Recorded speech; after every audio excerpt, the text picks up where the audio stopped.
किचनजी पडळकर साहेबांसाठी।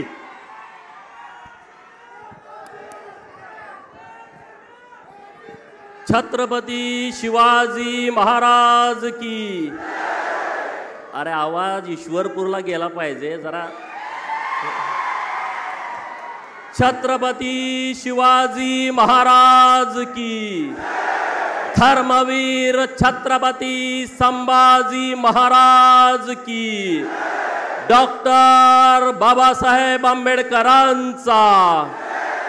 पुण्यश्लोक अहिल्यादेवी होळकरांचा। बाळूमामाच्या नावानं, बिरोबाच्या नावानं, महकुबाईच्या नावानं आज सांगलीमध्ये भारतीय जनता पार्टीचा संवाद मेळावा आणि भारतीय जनता पार्टीमध्ये मनोज दादा सरगर आणि त्यांचे सर्व सहकारी मित्र यांच्या प्रवेशाचा कार्यक्रम। या कार्यक्रमासाठी आवर्जून उपस्थित, दिसायला गडी एकदम साधा आहे, दिसायला गडी एकदम सरळ आहे, पण पार्टीशी कसं निष्ठावान असावं, नेत्याशी कसं निष्ठावान असावं हे ज्यांच्याकडून शिकावं ते माननीय रवींद्र दादा चव्हाण आपल्या कार्यक्रमासाठी इथं उपस्थित आहेत। जोरदार टाळ्या वाजवून त्यांचं स्वागत करावं। दुसरे प्रमुख पाहुणे आहेत आपल्या सांगली जिल्ह्याचं पालकत्व ज्यांनी स्वीकारलं आहे आणि आता मनोज दादांनी सांगितलं की संजय नगरचा चेहरा मोहरा बदलायचा आहे, तो चेहरा मोहरा बदलायचं ज्यांच्या हातामध्ये आहे ते माननीय चंद्रकांत दादा व्यासपीठावरती आहेत। जोरदार टाळ्या वाजवून त्यांचं स्वागत करा। जेवढ्या टाळ्या जास्त वाजवाल तेवढा निधी जास्त मिळेल, मग विचार करून वाजवा। सुधीर दादांचा सत्कार केला आणि त्यांच्या गळ्यात पिवळी शाल घातली। अरे सोन्याचा कलर पिवळा आहे म्हणून तुम्ही सुधीर दादाला पिवळी शाल घातली, म्हणजे सत्कार करणाऱ्यांना सुद्धा माहीत आहे की दादाचा सत्कार कसा करावा। असा सोन्यासारखा निष्कलंक, चारित्र्य संपन्न आणि 24 कॅरेट असणारा आपला नेता माननीय सुधीर दादा व्यासपीठावरती आहेत। आपल्या मिरजचे आमदार माननीय सुरेश भाऊ खाडे, माननीय सम्राट बाबा महाडिक, माननीय प्रकाशजी ढंग, व्यासपीठावरती माननीय राजेशजी पांडे, सर्व मान्यवर आहेत। त्या सर्वांची नावं वेळेअभावी घेत नाही, परंतु भारतीय जनता पार्टीवरती आणि मनोज दादावरती प्रेम करणारे हजारो सैनिक या मंडपामध्ये उपस्थित आहेत। तुम्हा सर्वांना मी मनापासून धन्यवाद देतो। मनोज दादाचं भाषण मी पहिल्यांदाच ऐकलं, कारण मला कुणाचं भाषण ऐकायची सवय नाही, मी माझं पण भाषण परत कधी रिपीट ऐकत नाही।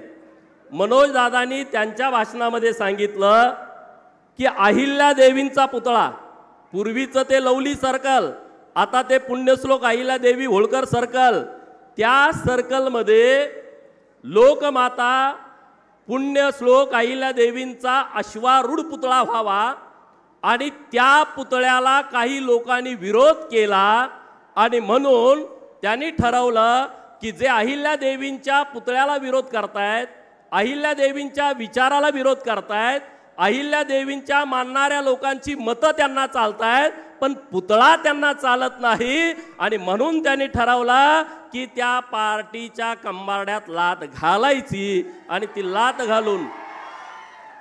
घालून आज मनोज दादांचा इकडं प्रवेश झालाय। दादा पुतळा उभा राहील, काही चिंता करू नका। इथं आपले दादा व्यासपीठावरती चंद्रकांत दादा आहेत, फंड बिंड काही चिंता करू नका।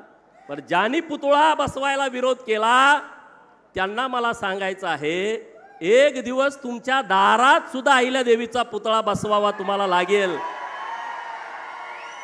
कारण निवडून येण्याचं मुश्किल होईल।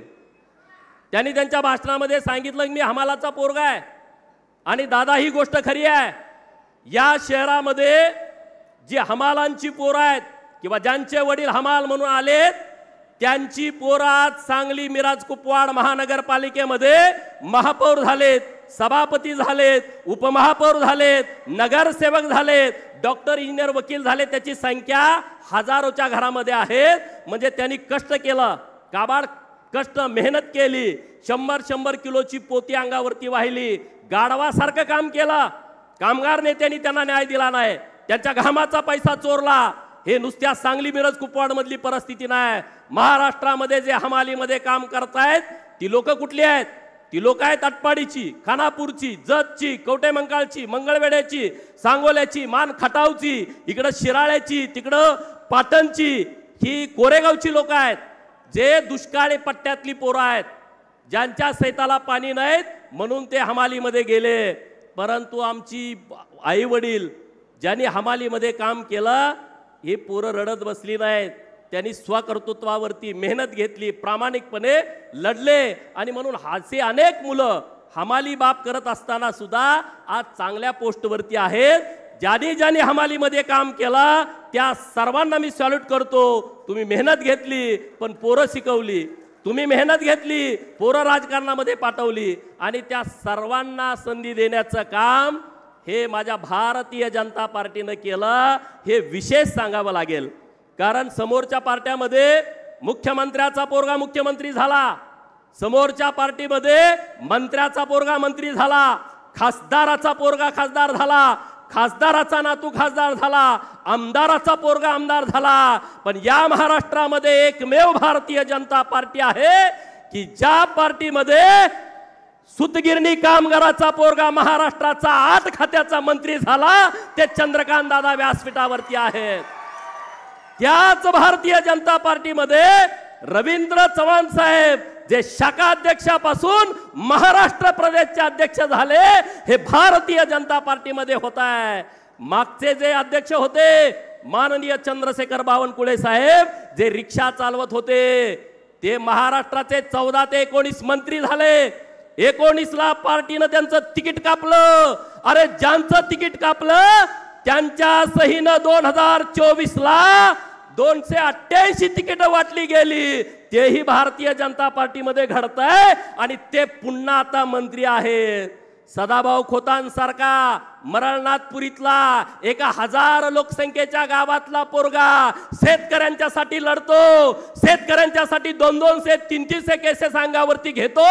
परंतु भारतीय जनता पार्टीच्या सहकारानं विधान परिषदेचा आमदार आणि महाराष्ट्राचा मंत्री होतो. आता दुसऱ्यांदा विधान परिषदेचा आमदार होतो. हे फक्त भारतीय जनता पार्टीमध्ये होतंय मित्रांनो. आणि माझ्यासारखं जर तुम्हाला उदाहरण माहित आहे, पडळकरवाडी 700 मताचं गाव आहे. त्या 700 मताच्या गावातला पोरगा ज्याची शिफारस करायला कुणी मिळणार नाही, अशी शिफारस न करायला मिळणारा पोरगा महाराष्ट्राच्या विधान परिषदेचा सदस्य होतो आणि परत जतमध्ये तिकीट देऊन भारतीय जनता पार्टी माझ्यासारख्या कार्यकर्त्याला आमदार करते. याचा सरळ अर्थ असा आहे की या महाराष्ट्रामध्ये कार्यकर्त्यांचा विचार करणारी, कार्यकर्त्यांच्या पाठीमागं लोकांचं पाठबळ असल्याच्या नंतर त्यांना सन्मानाची खुर्ची देणारी, सन्मान देणारी, मान देणारी आणि काम करण्याची संधी देणारी एकमेव पार्टी आहे. त्या पार्टीचं नाव भारतीय जनता पार्टी आहे. त्यामुळे मनोज दादा, तुम्ही चिंता करू नका. तुम्ही जरी नाही मागितलं तर ही देणारी पार्टी आहे. अमर साबळे साहेब आपले आहेत बारामतीचे. चंद्रकांत दादा आणि रावसाहेब दानवे पाटील साहेब तेव्हा नेतृत्व करत होते. रात्री 2ला त्यांना फोन करून उठवलं, उठा उठा उठा, उद्या सकाळी तुमचा राज्यसभेला अर्ज भरायचा आहे. मागणी नव्हती. त्यामुळे तुम्ही चिंता करू नका. जुने आणि नवे, जुन्यांचा स्वाभिमान राखून नव्यांचा सन्मान करणार भारतीय जनता पार्टी. कुणी कसली चिंता करण्याची आवश्यकता नाही. अजिबात चिंतेत तुम्ही राहू नका. सुधीर दादांसारखा खमका नेता इथं आहे. शेखर भाऊ इथं व्यासपीठावरती आहेत, मकरंद भाऊ आहेत. तिघांची चालणी आहे. चिंता करू नका. सुधीर भाऊकडून कोण सुटला, शेखर भाऊ करतील. त्यांच्याकडून सुटला, मकरंद भाऊ करतील. मकरंद भाऊकडून सुटला तर चंद्रकांत दादा पालकमंत्री आहेत ना तुम्हाला. तुम्ही अजिबात चिंता करण्याचं कारण नाही. कार्यकर्त्याला व्यवस्थितपणे सन्मान देणारे नेते आपल्या व्यासपीठावरती आहेत. आणि म्हणून तुम्ही चिंता करू नका. देवाभाऊंसारखं एक खमक नेतृत्व महाराष्ट्राला मिळालं आहे. देवाभाऊ हा महाराष्ट्राला मिळालेला कोहिनूर हिरा आहे आणि तो बहुजनांच्या पोरांनी जपला पाहिजे। हे सगळ्या पोरांनी लक्षात ठेवा। बहुजनांच्या पोरांनो, तुमच्या हिताचे निर्णय घेणारा नेता म्हणजे देवाभाऊ आहे। ही काळ्या दगडावरची पांढरी रेघ आहे। दुसरा तुमच्या बाजूने कोणी आतापर्यंत जेवढे निर्णय घेतलेत तेवढे निर्णय कधीच कुणी घेतलेले नाहीत। एक दोन गोष्टीवरती मला बोलायचं आणि थांबायचं आहे। आता 75 वर्षाच्या अट्टीवरती काही लोक, वयाच्या अट्टीवरती काही लोक बोलतायत, परंतु जे बोलतायत ते मल्लिकार्जुन खरगे यांचा मागच्या 2-3 महिन्यापूर्वी 83वा वाढदिवस झालाय की ते म्हणतात की 75 वर्षावरती कुणीतरी थांबलं पाहिजे। दुसरे नेते मागच्या 2 दिवसापूर्वी बोलले, त्यांचा 12 डिसेंबर 2024ला 84वा वाढदिवस झालाय, ते म्हणते की 75ला थांबलं पाहिजे। अरे आमची पार्टी सक्षम आहेत, आमचे नेता सक्षम आहे। आज भारतामध्ये भारतीय जनता पार्टीचा दबदबा आहे। भारतीय जनता पार्टीचा विचार भारतामध्ये वाढतोय, महाराष्ट्रामध्ये वाढतोय, सांगलीमध्ये वाढतोय आणि जगामध्ये भारताचा दबदबा वाढतोय।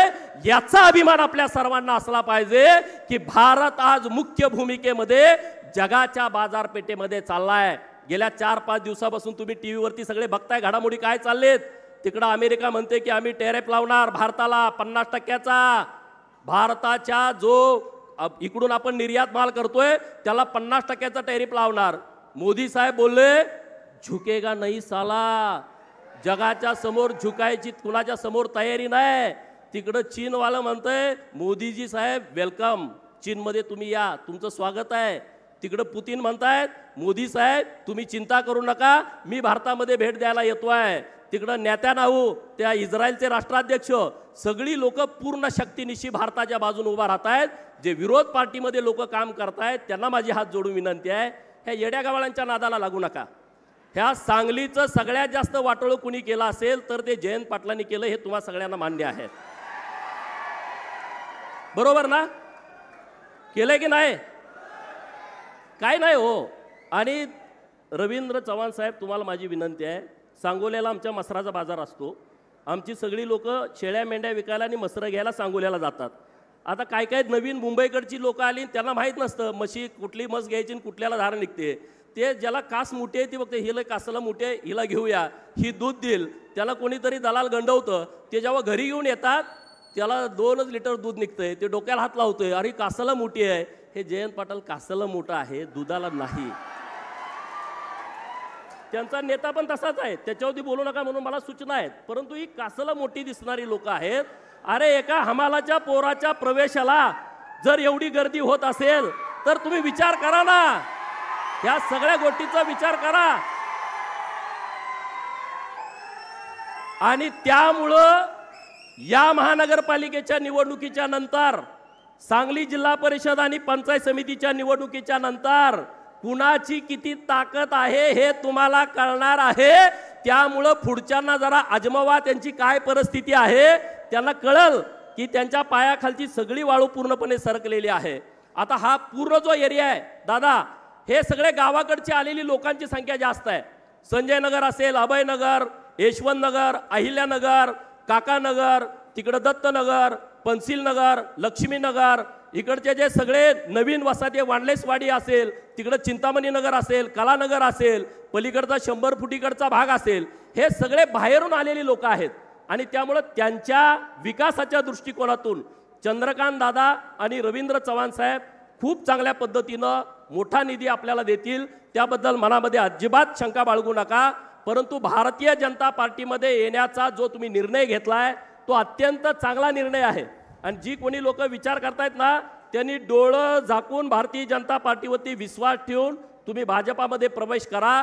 माझा जसा सन्मान झालाय तसा तुमचा सगळ्यांचा सन्मान होईल। सगळेच आमदार होणार नाही, पण सरपंच, पंचायत समिती, जिल्हा परिषद सभापती, झडपीचे अध्यक्ष ही पदं तुमची वाट बघतायत, नगरसेवक ही पदं तुमची वाट बघतायत, आणि नक्की तुम्हाला योग्य सन्मान मिळेल एवढंच या निमित्तानं बोलतो। रवींद्र चव्हाण साहेबांचा अध्यक्ष झाल्यानंतरचा हा पहिला दौरा आहे आणि तुमच्या दौऱ्यामुळं सांगली, मिरज, कुपवाड शहरामध्ये एक उत्साहाचं वातावरण तयार झालेलं आहे। उद्याच निवडणूक आहे की काय असं चंद्रकांत दादा आणि रवींद्र चव्हाण साहेबांच्या आजच्या दौऱ्यामुळे झालेलं आहे, परंतु निवडणुका अजून 2-4 महिने पुढे आहेत।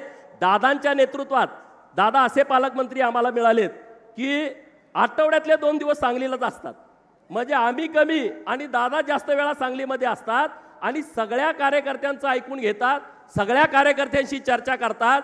परवा तर त्यांनी असा दौरा केला, सकाळी 8ला कवठेमंकाळमध्ये पोचले, तिथून नंतर नांगोळा, तिथून उमदीतून जाडर बोबलात, तिथून जतमधले 2 उद्घाटन केली. परत आम्ही भवानीपूरला गेलो, तिथं उपकेंद्राचं सत्कार त्यांनी स्वीकारला. तिथून विट्यामध्ये 4 ठिकाणी गेलो. म्हणजे एवढा मॅरेथॉन दौरा. त्यामुळं दादांच्या येण्यानं आणि चव्हाण साहेबांच्या येण्यानं खूप चांगला एक मेसेज आमच्या इथं गेलेला आहे. चव्हाण साहेबांच्या अध्यक्षपदाच्या कारकिर्दीला मी मनापासूनच्या खूप खूप शुभेच्छा देतो. नेतृत्वानं जो विचार डोक्यात ठेवून तुम्हाला महाराष्ट्राच्या प्रदेशाचा अध्यक्ष केलेला आहे, ते सर्व इच्छा, सर्व अपेक्षा पार्टीच्या आपल्या माध्यमातून पूर्ण व्हाव्यात आणि त्या पूर्ण करण्यासाठी आमच्यासारखे कार्यकर्ते जीवाचं रान करतील आणि तुमच्या बाजूनं पार्टीचा विचार लोकांच्यापर्यंत घेऊन जाण्याच्या दृष्टिकोनातून अत्यंत आम्ही सगळेजण मेहनत घेऊ, एवढंच या निमित्तानं बोलतो. परत एकदा सर्वांना ज्यांनी प्रवेश केला आहे त्यांना मनापासूनच्या खूप खूप शुभेच्छा देतो आणि थांबतो. जय हिंद, जय महाराष्ट्र. धन्यवाद. आज हे 2 वाघ आपल्याबरोबर आहेत.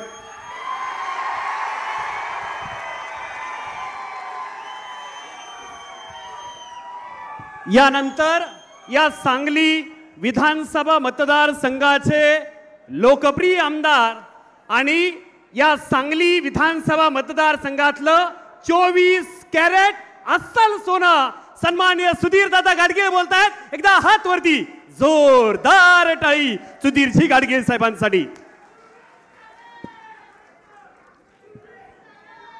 आज या ठिकाणी भारतीय जनता पार्टीच्या मेळाव्यासाठी आणि खास करून मनोजदादा सकरेच्या प्रक्षेपणासाठी उपस्थित असलेले राज्याचे प्रदेशाध्यक्ष व आमदार माजी मंत्री रवींद्रदादा चव्हाण, जिल्ह्याचे पालकमंत्री आदरणीय चंद्रकांतदादा पाटील, आत्ताच त्यांचं तडफदार भाषण तुम्ही ऐकलं ते आपले आमदार गोपीचंद पडळकर